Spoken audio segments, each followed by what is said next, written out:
Another day, another budol day na naman mga kamahabi ko.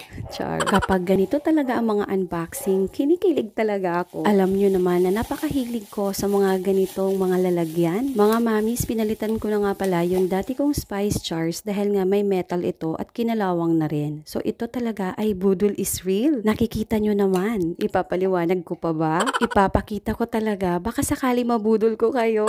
Char. Tulad nga ng mga dating nabibili ko, meron na rin tong kasamang spoon.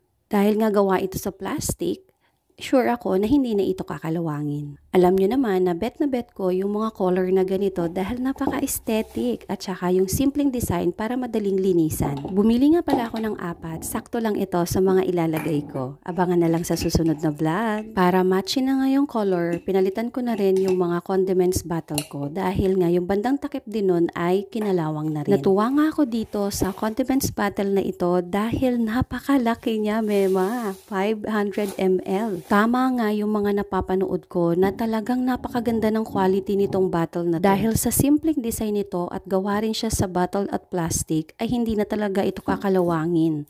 Tingnan nyo kapag gagamitin nyo kusang umaangat yung takip niya. Actually, ito ay oil bottle. Pero dahil nagustuhan ko yung quality nito, ginawa ko na ring 4 na peraso yung binili. Gustong gusto ko talaga yung mga ganitong design dahil napakasimple, madaling linisan, walang mga pakurba-kurba. May isa na namang nanay ang tuwang-tuwa. Talagang budol is real. Sigurado ako nakikita nyo rin ito sa ibang mga video at ako na yung magpapatunay na maganda talaga ang quality nito.